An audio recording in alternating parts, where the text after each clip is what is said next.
بسم اللہ الرحمن الرحیم۔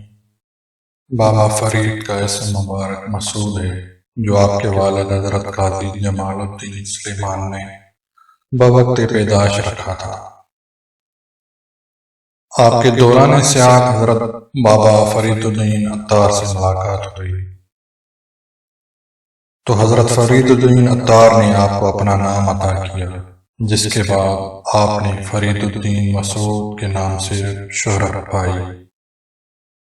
آپ کا سلسلہ نسبت چند واسطوں کے بعد خلیفہ دوم حضرت سیدنا عمر فاروق رضی اللہ تعالیٰ عنہ سے جا ملتا ہے۔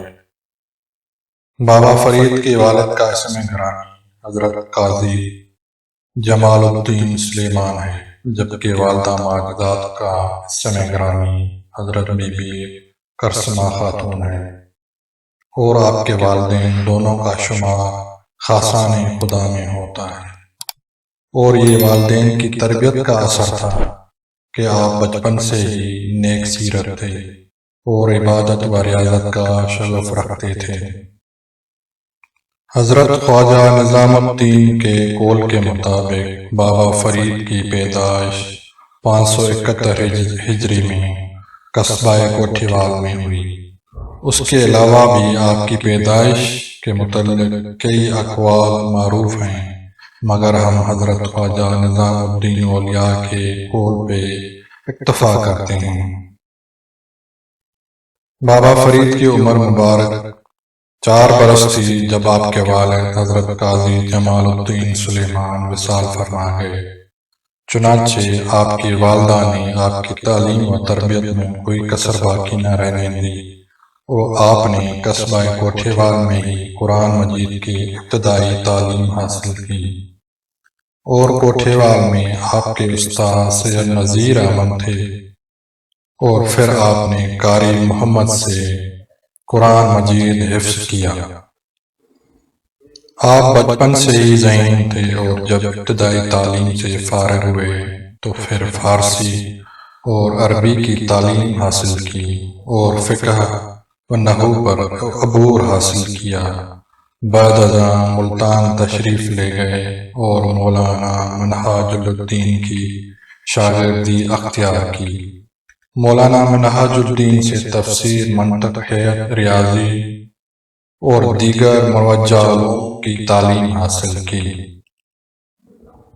بابا فرید ابھی کم سن تھے کہ والد بزرگوار وصال فرما گئے، اور آپ کی تعلیم اور تربیت کی تمام ذمہ داری والدہ نے نہایت احسن طریقے سے انجام دی، اور آپ جب ظاہری علوم سے فارغ ہوئے تو حضرت خواجہ قطب الدین بختیار کے دست اقدس پر سلسلہ عالیہ چشتیہ میں بیعت ہوئے، اور سلوک کی منازل طے کرنے کے بعد خرقہ خلافت سے سرفراز ہوئے۔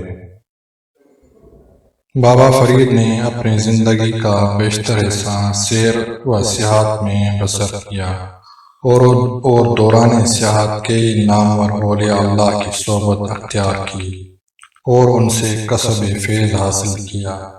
بابا فرید نے اپنی زندگی دین اسلام کی ترقی و ترویج کے لیے وقف پر رکھی تھی، اور آپ نے رشد و ہدایت کے لیے پاک وطن کو اپنا مرکز بنایا۔ آپ سے ہزاروں لوگ فیضیاب ہوئے، اور دنیا کے گوشے گوشے میں دین اسلام کا پرچم بلند کیا۔ بابا فرید کا بیشتر وقت عبادت و ریاضت میں بسر ہوتا تھا، اور آپ پر عشق حقیقی کا غلبہ تھا۔ آپ طریقت کے ساتھ ساتھ شریعت مطہرہ کے بھی پابند تھے۔ نماز روزہ کی باقاعدہ پابندی کیا کرتے تھے۔ بابا فرید نے 5 محرم الحرام 664 ہجری کو 93 برس کی عمر میں اس جہان فانی سے کوچ فرمایا۔ آپ کو پاک وطن میں آپ کے حجرہ میں ہی مدفون کیا گیا، جہاں آج آپ کا مزار موجود ہے، اور ہزاروں عقیدت مند روزانہ مزار پاک پر حاضری کی سعادت حاصل کرتے ہیں۔ دوستو اگر آپ کو ویڈیو اچھی لگی ہے تو دوستوں کے ساتھ شیئر کریں اور چینل کو سبسکرائب لازم کریں۔ شکریہ۔ اللہ تعالیٰ آپ کا حامی و ناصر۔